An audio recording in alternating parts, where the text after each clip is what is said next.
നിങ്ങൾ ഒരു രോഗാവസ്ഥയിലായിരിക്കുക അല്ലെങ്കിൽ ഏതെങ്കിലും രോഗാവസ്ഥകൾക്കായിട്ട് ചികിത്സയിലായിരിക്കുക. ഈ സമയത്ത് തീർച്ചയായിട്ടും നിങ്ങളുടെ ദഹനശക്തി കുറവായിരിക്കും, അഗ്നിബലം കുറവായിരിക്കും. അതായത് നിങ്ങൾ കഴിക്കുന്ന ഔഷധങ്ങളായാലും ആഹാരമായാലും അതിനെ ദഹിപ്പിച്ച് ശരീരത്തിലേക്ക് ആഗിരണം ചെയ്യുന്നതിനുള്ള കഴിവ് കുറവായിരിക്കും. ആ സമയത്ത് അഗ്നിമാന്ദ്യം ഉണ്ടായിരിക്കും. അതുകൊണ്ടാണ് ഈ അവസ്ഥയിൽ ആമാവസ്ഥയും കൂടെ പരിഗണിക്കണം എന്ന് നമ്മൾ പറയാറില്ലേ. അപ്പൊ അതുകൊണ്ട് തന്നെ ഈ ഔഷധങ്ങളും ഭക്ഷണങ്ങളും ശരിയാവണ്ണം ദഹിച്ച് ആഗിരണം ചെയ്യാത്തത് കൊണ്ട് ഇതിന്റെ റിസൾട്ടും വൈകും. ആയുർവേദ ചികിത്സയെ സംബന്ധിച്ച് നമ്മൾ കഴിക്കുന്ന ഔഷധങ്ങൾ ആമാശയത്തിൽ അവിടുന്ന് അത് ദഹിച്ചതിന് ശേഷം ശരീരത്തിലേക്ക് ആഗിരണം ചെയ്തിട്ട് വേണം അതിന്റെ ഫലം കിട്ടാനായിട്ട്. അപ്പൊ അതിന് സമയമെടുക്കും. അതേസമയം തന്നെ നിങ്ങൾക്ക് ദഹനക്കുറവുണ്ട്, വിശപ്പ് കുറവുണ്ട്. ഈ സമയത്ത് ഇതിന്റെ കൂടെ ദഹിക്കാൻ പ്രയാസമുള്ള മറ്റ് സംഗതികളും കൂടെ നിങ്ങൾ കഴിക്കുകയാണെങ്കിൽ പിന്നെ പറയാനുണ്ടോ? അതായത് വീണ്ടും അഗ്നിമാന്ദ്യം അവിടെ ഉണ്ടാവുന്നു, ദഹനശക്തി കുറയുന്നു, നിങ്ങൾ കഴിക്കുന്ന ഔഷധങ്ങൾ ശരിയാവണ്ണം ദഹിച്ച് ശരീരത്തിലേക്ക് ആഗിരണം ചെയ്യുന്ന ആ പ്രക്രിയ വീണ്ടും വൈകുന്നു, അതിന്റെ ഫലം കുറയുന്നു എന്നർത്ഥം. അതുകൊണ്ടാണ് പ്രധാനമായിട്ടും നമ്മളൊരു ചികിത്സയിലായിരിക്കുമ്പോൾ നിങ്ങളോട് ദഹിക്കാൻ പ്രയാസമുള്ള സംഗതികളാണ് നമ്മൾ ഒഴിവാക്കാനായിട്ട് പറയാറില്ല. അതായത് ഉദാഹരണത്തിന് പൊറോട്ട കഴിക്കരുന്ന് പറയാറുണ്ട്, ചക്കക്കുരു കഴിക്കരുന്ന് പറയാറുണ്ട്, കടച്ചക്ക കഴിക്കരുന്ന് പറയാറുണ്ട്,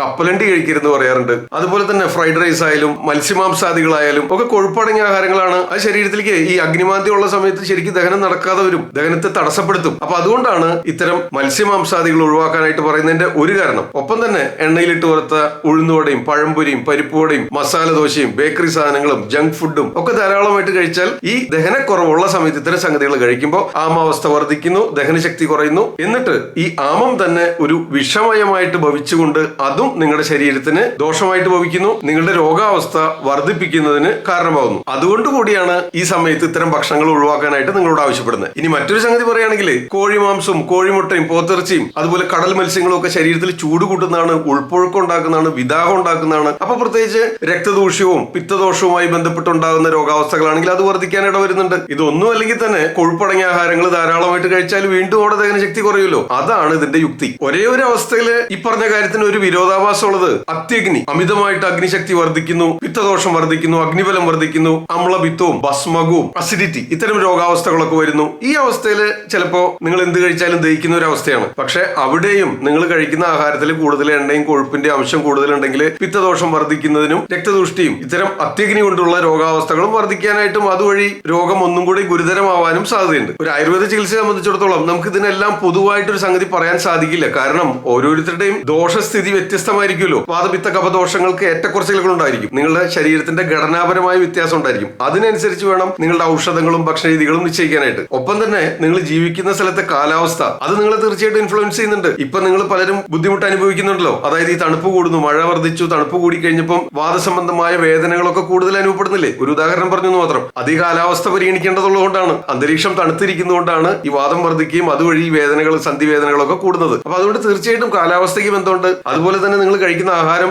കഴിച്ച് ദഹിച്ചതിന് ശേഷം ശരീരത്തിലെ വാദത്തിനെയാണോ പിത്തത്തിനെയാണോ കഫത്തിനെയാണോ ഏത് ദോഷത്തെയാണ് വർദ്ധിപ്പിക്കുന്നത് എന്നുള്ളതിനനുസരിച്ചും രോഗലക്ഷണങ്ങൾക്ക് വ്യത്യാസം വരുന്നുണ്ട്. നിങ്ങൾ വാദപ്രകൃതിക്കാരനാണ്, വാദം വർദ്ധിക്കുന്നതായ ആഹാരങ്ങൾ മാത്രം ധാരാളം കഴിക്കുന്നു എന്ന് വെച്ച് കഴിഞ്ഞാൽ തീർച്ചയായിട്ടും വാദസംബന്ധമായ രോഗാവസ്ഥകളുടെ തീവ്രത വളരെയധികം ബുദ്ധിമുട്ടിക്കും, ഒരു സംശയമില്ല. അതുപോലെ പിത്തദോഷ സംബന്ധിയായിട്ടുള്ള ഒരു രോഗാവസ്ഥയാണെങ്കിൽ നിങ്ങൾ അവിടെ അച്ചാറ് കഴിക്കുന്നു, തൈര് കഴിക്കുന്നു, കോഴിമുട്ട കഴിക്കുന്നു, കോഴിമാംസം കഴിക്കുന്നു. ഇതൊക്കെ ചൂട് കൂട്ടുന്നു, രക്തദൂഷ്യം ഉണ്ടാക്കുന്ന സംഗതികളാണ്. ഇനി കഫദോഷം വർദ്ധിച്ച് ദുർമേധസ് കൊണ്ടോ മാംസധാതു വർദ്ധിച്ചോ ഉണ്ടാകുന്ന രോഗാവസ്ഥകളോ ആമവാദോ അർബുദോ സിസ്റ്റ്, ഗ്രന്ഥി, ഗ്രോത്ത് ഇത്തരം പ്രശ്നങ്ങൾ ഒക്കെ ഉള്ളവരാണെങ്കിൽ മാംസം അമിതമായിട്ട് ഭക്ഷിക്കുന്നുണ്ടെങ്കിൽ മാംസധാതു വർദ്ധിക്കാനായിട്ട് ഇടവരും. തണുപ്പുളവാക്കുന്ന തരം ചെറുപഴവും തണ്ണിമത്തനും മുന്തിരിയും കൂൾ ഡ്രിങ്ക്സും ഐസ്ക്രീമും ഒക്കെ കൂടുതലായിട്ട് കഴിച്ചാൽ അവിടെയും ഈ അഗ്നിമാന്ദ്യം ഉണ്ടാകുന്നുണ്ട്, കഫദോഷം വർദ്ധിക്കുന്നുണ്ട്. അതുവഴി വീണ്ടും ഇത്തരം രോഗാവസ്ഥകളിലും രോഗം ഗുരുതരമാകുന്നതിന് ഇടവരുന്നു. നമ്മൾ മുൻപ് ചെയ്തിട്ടുള്ള വീഡിയോകളിലൂടെ ഇത് ആവർത്തിച്ച് പറയുന്നത് നിങ്ങൾക്ക് ഇത് മനസ്സിലാക്കാനാണ്. പിന്നെയും വീണ്ടും നിങ്ങൾ സംശയങ്ങൾ ചോദിക്കുന്നതുകൊണ്ടാണ് ഇത് ആവർത്തിച്ച് വീഡിയോയിൽ പറയേണ്ടി വരുന്നത്. ഇനി നിങ്ങൾക്ക് സംശയങ്ങളുണ്ടെങ്കിൽ താഴെ കമന്റ് ബോക്സിൽ രേഖപ്പെടുത്തിയാൽ നമ്മൾ വീണ്ടും വീഡിയോകൾ ചെയ്യാവുന്നതാണ്. ഇതുമായി ബന്ധപ്പെട്ട് നമ്മൾ മുൻപ് ചെയ്തിട്ടുള്ള വീഡിയോകളുടെ ലിങ്ക് ഇവിടെ കൊടുക്കാൻ നിങ്ങൾക്ക് കയറി കാണാവുന്നതാണ്. തീർച്ചയായിട്ടും ഉപകാരപ്പെടും. എല്ലാവർക്കും ഷെയർ ചെയ്ത് കൊടുക്കാനായിട്ട് ഓർമ്മിപ്പിക്കുന്നു. ഞാൻ ഡോക്ടർ സേവ്യർ. മറ്റൊരു വീഡിയോയിൽ വീണ്ടും കാണാം. ആദ്യം ആയുർവേദം.